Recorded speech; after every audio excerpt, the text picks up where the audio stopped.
सभी वीडियो देख रहे स्टूडेंट्स को नमस्कार। इस वीडियो में हम बात करेंगे निर्देश तंत्र की, फ्रेम ऑफ रेफरेंस की। जैसे कि यहाँ पे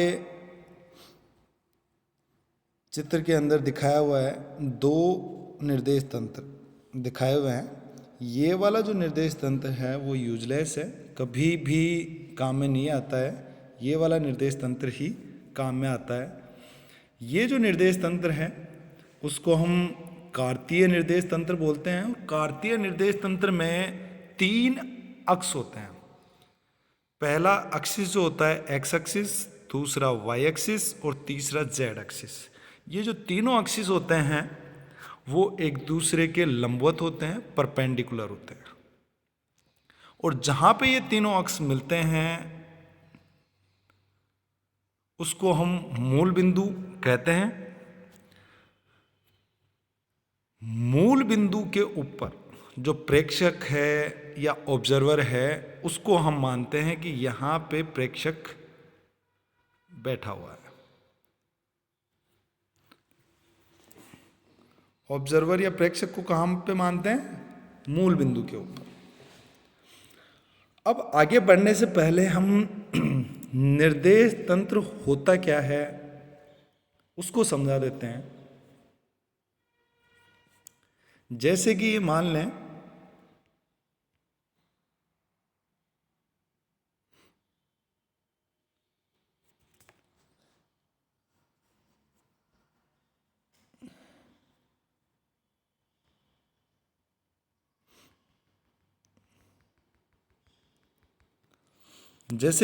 लें कि रोड पे 2 बाइक्स जा रही है। ये चौड़ा सा रोड है, इस पे 2 बाइक जा रही है।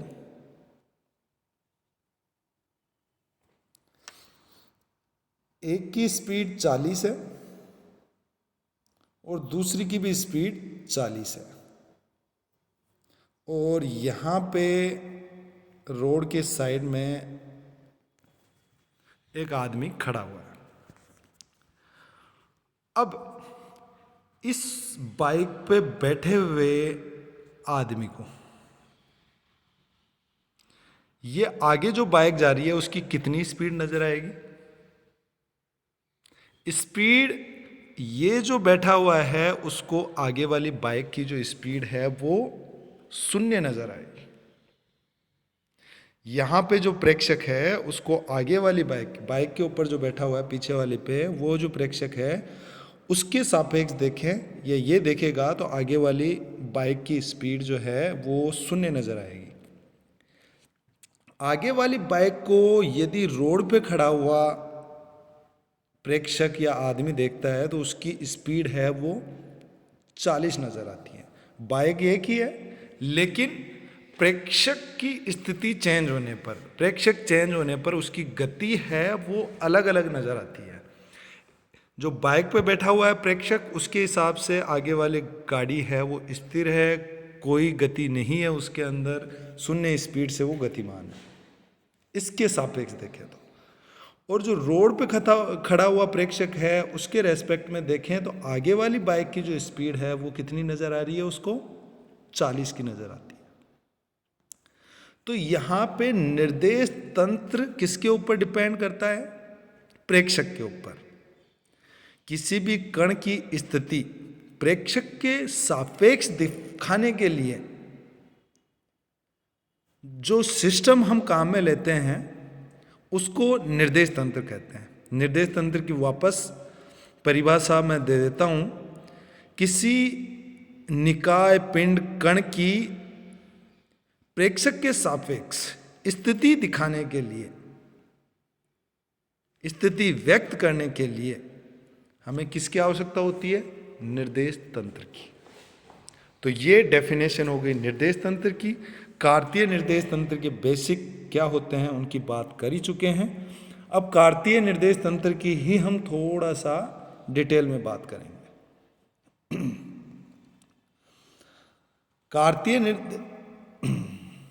कार्तीय निर्देश तंत्र के अंदर तीन एक्सिस होते हैं, तीनों लंबवत होते हैं, मिलने जहाँ तीनों एक्सिस मिलते हैं उसको मूल बिंदु बोलते हैं। अब यहाँ पे जो चित्र दिया हुआ उसमें हम मान रहे हैं कि जो कण है या पिंड है वो कहाँ पे है, पी बिंदु पर स्थित है। अब इस पी बिंदु की जो प्रेक्षक कहाँ पे स्थित मानते हैं अपन, मूल बिंदु पे ऊपर मानते हैं।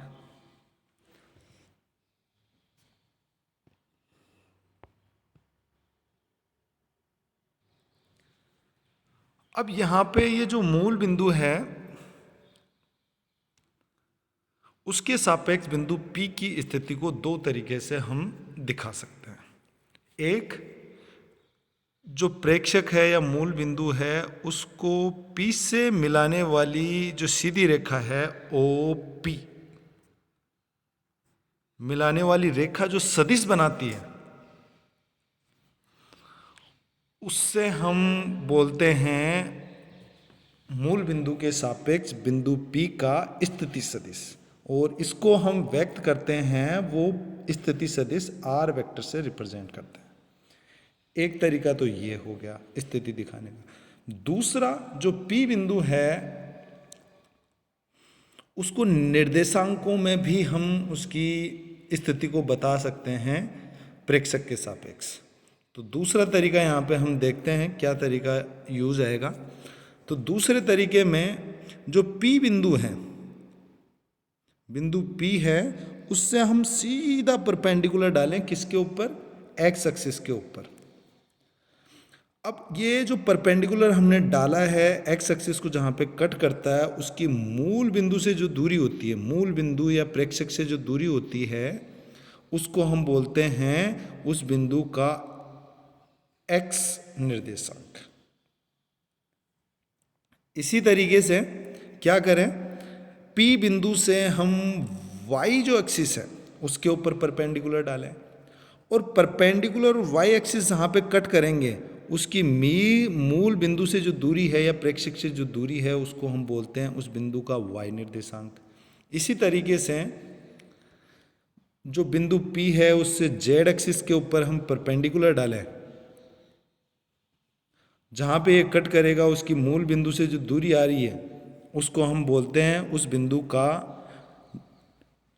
प्रेक्षक के सापेक्ष z निर्देशांक। तो इस तरीके से हम पर्टिकुलर कोई बिंदु है उसके x, y और z निर्देशांक निकाल सकते हैं। अब आगे हम बात करें कि x एक्सिस की डायरेक्शन में यदि एकांक सदिश i कैप है, y एक्सिस की डायरेक्शन में j कैप है और z एक्सिस की डायरेक्शन में k कैप है, तो बिंदु P की स्थिति जो है हम लिखेंगे वेक्टर फॉर्म में x i cap, y j cap और z k कैप के रूप में। ये स्थिति दिखाने का तरीका हो गया। अब हमें पता है कि जो P का O के सापेक्ष स्थिति सदिश है उसको हम रिप्रेजेंट करते हैं किससे, R वेक्टर से। तो R वेक्टर बराबर हो जाएगा एक्स आई कैप प्लस वाई जे कैप और जेड के कैप। एक्स वाई जेड कैसे निकालते हैं वो हम बता ही चुके हैं कि जो बिंदु है उससे सीधा हम एक्स के ऊपर कोई सा भी एक्स हो उस पर परपेंडिकुलर डालें, और परपेंडिकुलर और एक्स जहाँ पे कट करते हैं उससे मूल बिंदु की जो दूरी होगी वो उस पर्टिकुलर एक्सिस की डायरेक्शन में निर्देशांक को रिप्रेजेंट करेगी। तो इस तरीके से हम एक्स वाई जेड निर्देशांकों के रूप में कण की स्थिति निकाल सकते हैं। अब बिंदु O से P के बीच की दूरी की बात करें तो इसको निकालने का जो तरीका होता है वो सीधा सिंपल सा है। O से P के बीच की जो दूरी होगी वो जो तीनों निर्देशांक आए हैं बिंदु P के एक्स वाई जेड उनका स्क्वायर करके जोड़ दें और कंप्लीट का स्क्वायर रूट ले लें तो O से P के बीच की दूरी हमें प्राप्त हो जाती है। अब बात करें आगे कण के वेग की, तो कण का वेग भी बहुत आसानी से निकाला जा सकता है। ये मान लें कि t1 समय पे कण की जो स्थिति है वो p1 पे है और उसका स्थिति सदिश क्या है, r1। इसी तरीके से t2 समय पर कण अपनी स्थिति p1 से बदल के कहाँ पे पहुंच जाता है, p2 के ऊपर, और उसका स्थिति सदिश क्या है, r2 वेक्टर। तो इस स्थिति में हम देख रहे हैं कि कण है वो अपनी स्थिति परिवर्तित कर रहा है समय के साथ। अब कण अपनी स्थिति समय के साथ परिवर्तित कर रहा है तो उसका कुछ ना कुछ वेग होगा प्रेक्षक के सापेक्ष। अब प्रेक्षक के सापेक्ष यदि वेग हमें निकालना है तो वेग बहुत इजी वे में हम निकाल सकते हैं। कण का कितना विस्थापन हुआ है, विस्थापन हुआ है, दोनों जो स्थितियां हैं कण की, उन दोनों स्थितियों की स्थिति सदिशों का डिफरेंस ले लें, r2 माइनस r1 कर दें तो डेल्टा r वेक्टर स्थिति कण की जो स्थिति है उसमें विस्थापन हो गया। और समय अंतराल हमें पता है t1 माइनस t2 करें तो डेल्टा t समय अंतराल आ जाएगा। वेग का हमें पता है कि वेग जो होता है स्थिति में परिवर्तन की दर, ये जो है वो डिवाइड में कितना समय स्थिति परिवर्तन में लगा उसका भाग दे दें तो हमें वेग मिल जाता है।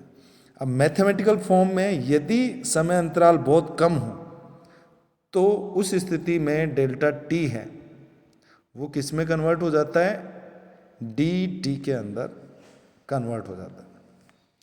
तो ये इस तरीके से हमें कण का वेग प्राप्त होता है।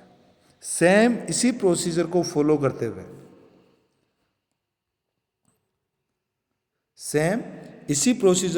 करते हुए, यदि कण का वेग भी समय के साथ परिवर्तित हो रहा है तो कण का कुछ ना कुछ त्वरण होगा, और त्वरण जो है वो कुछ हम इस तरीके से लिख सकते हैं। सेम प्रोसीजर होगा जैसे वेग निकाला है, वेग में परिवर्तन की दर को त्वरण कहते हैं। वीडियो देखने के लिए धन्यवाद। जय हिंद, जय भारत।